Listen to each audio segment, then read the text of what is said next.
Buenas tardes, yo soy Juan Camilo Vallejo, profesor de la Escuela Interamericana de Bibliotecología, bibliotecólogo de la escuela también, con una maestría en gestión de la información y el conocimiento. Actualmente dentro de mis funciones también está apoyar el proceso editorial de la Revista Interamericana de Bibliotecología. Y es precisamente la revista que les quiero hablar. La Revista Interamericana de Bibliotecología es una revista académica. Sus líneas son en ciencias de la información, o sea que hablamos de bibliotecología, archivística, procesos de la gestión del conocimiento, procesos de promoción de lectura, todo tipo de bibliotecas obviamente, del perfil de bibliotecólogo, mejor dicho, todo lo que tiene que ver con el tema de las ciencias de la información. Nuestra revista tiene el año entrante, vamos a cumplir nuestro número 40, o sea que tiene ya 40 años de haberse fundada.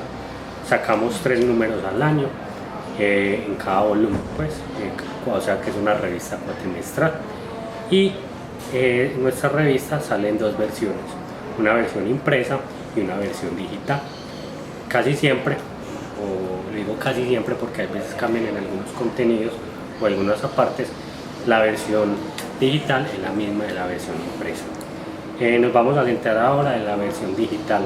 Esa versión digital utilizamos una plataforma que se llama el Open Journal System o OJS, que nos permite, que es la herramienta fundamental para hacer todo el proceso editorial. Uno, desde que llega el artículo, nos lo envía cada autor, o sea, cada autor tiene que registrarse como usuario, darnos la información de su perfil, de su currículo y indexar cada artículo que vaya a publicar en nuestra revista. Cuando indexa cada artículo hay una serie de metadatos también que tienen que ir llenando, de qué pertenece el artículo, cuál es el resumen, cuáles son las palabras claves. Eso nos da pie a nosotros en una primera instancia de saber cuál es la línea editorial que va a tener ese artículo como tal, o sea, cuál va a ser la temática y en cuál número lo vamos a publicar posteriormente. Y hablo posteriormente porque primero de eso hay un proceso editorial que es una evaluación por pares, o sea, hay unos pares, 2 de 3 que lo tienen que avalar, ¿cierto? O rechazar en cierta medida, o si tiene algunas correcciones, se tienen que hacer unas correcciones. Se avala el artículo, luego pasa a un proceso de corrección de estilo, entonces tiene que ver más con la forma del artículo, la citación y todo ese proceso.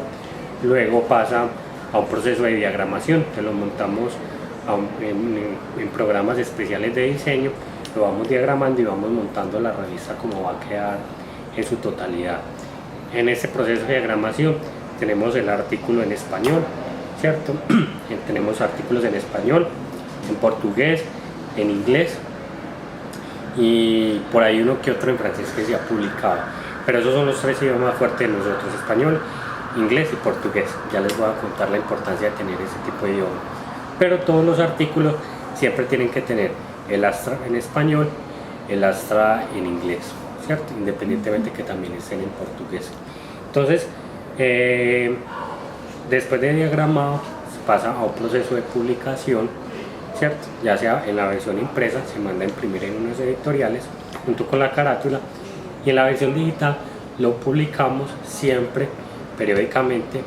O sea, cada 1 de enero hay una monitora que sagradamente sube la información el 1 de enero, por muy difícil que sea ese día, el 1 de mayo, el 1 de septiembre, ¿cierto? Esos días les va a subir ella la información. Cuando sube la información, en nuestra plataforma hay una serie de metadatos. Esos metadatos de cada artículo, a la hora de publicarse, que le va a permitir indexarse en otras bases de datos automáticamente, que ya estamos previamente indexados.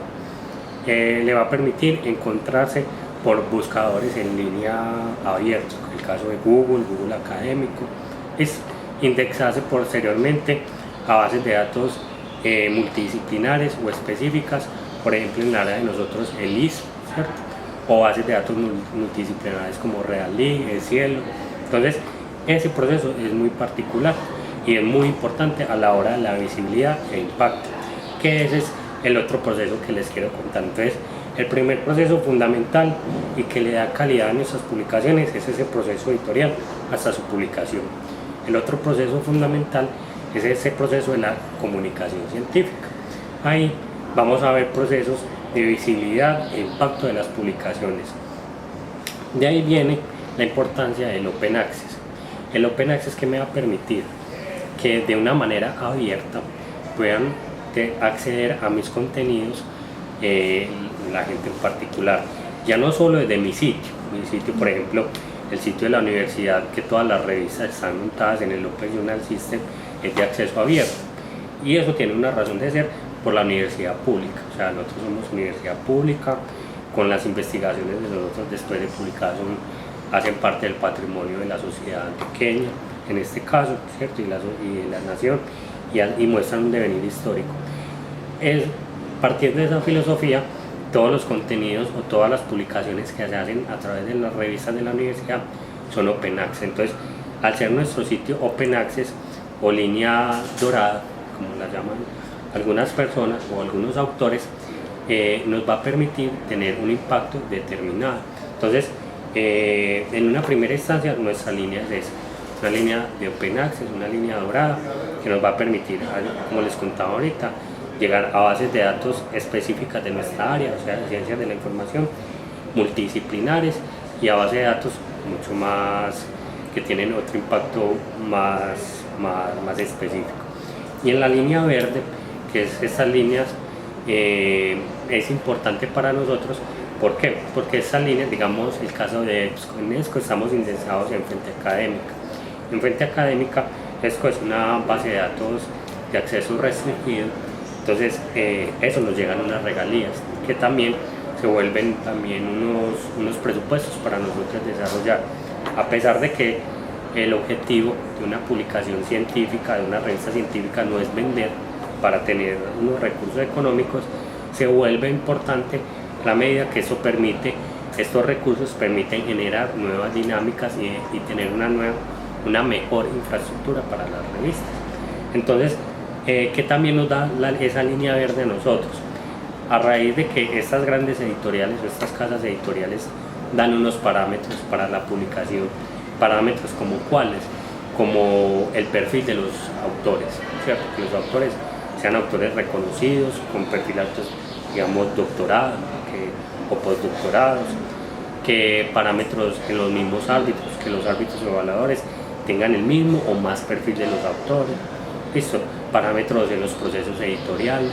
Entonces, nosotros tomamos esa línea verde para montar los estándares y parámetros de nuestra revista, y a la vez lo complementamos con la línea dorada, o sea, con la comunicación científica, la visibilidad y el impacto que nosotros podamos tener. En este momento, aparte de nuestro Open Journal System, estamos implementando cómo es nuestro impacto y visibilidad a través de redes sociales, Facebook, Twitter, LinkedIn, ¿cierto? Pero a través de redes sociales académicas. Entonces está Academia como una red social, RISGate, ORCID, ¿cierto? Hay otra serie de redes que también nos permiten mirar un impacto y saber cómo medirnos. A pesar de que apenas estamos iniciando con esas iniciativas o con ese tipo de propuestas, de herramientas mejor para medir la difusión académica, hemos encontrado que el impacto es mucho más profundo de solo quedarnos en publicar en nuestro sitio OJS, ¿cierto? Nuestro sitio oficial, y en las bases de datos que podamos tener. O sea, el impacto por medio de esas redes sociales es mucho más profundo, y a la vez los datos que nos arrojan los podemos medir mucho mejor. También durante el último año, junto al profesor Alejandro Uribe y el profesor Alexander, que nos ha ayudado mucho a potenciar la herramienta del OJS, hemos establecido unas estrategias de medición para nuestras realidades. O sea, nosotros no estamos indexados en WebSign o Scopus, ¿cierto? Que no las dos grandes bases de datos que nos permiten dar datos bibliométricos y científicos de nuestras publicaciones. Entonces, ¿qué hicimos? Tratamos de establecer una metodología que nos permitiera medir en esas bases de datos donde estábamos indexados.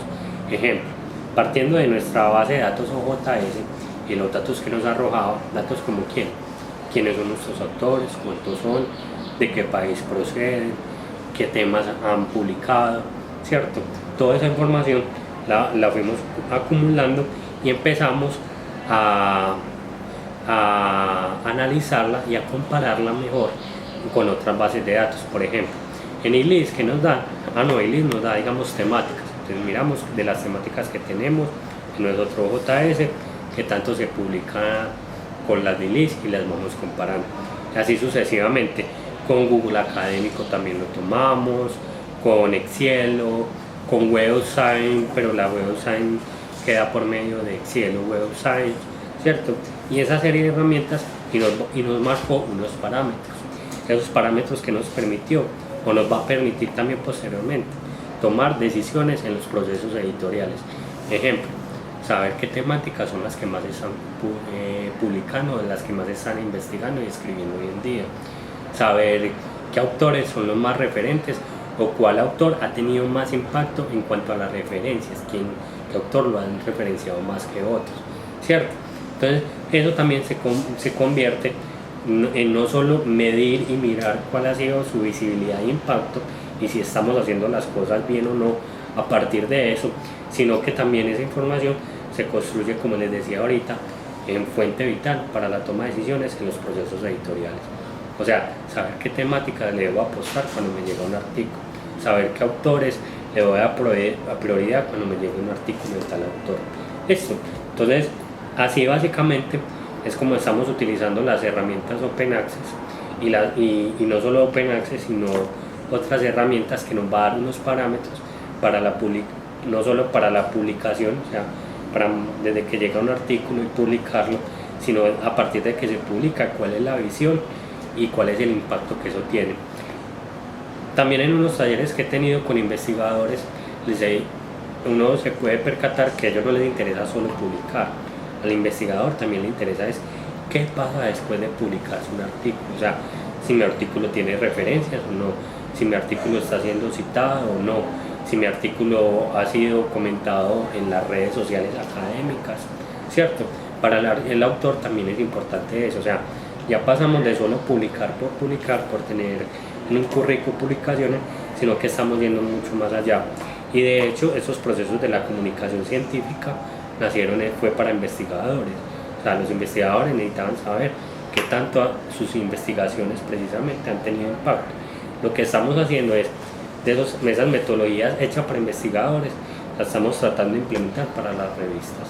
O sea, ya no un investigador, sino a una publicación científica que tanta repercusión está teniendo en el medio.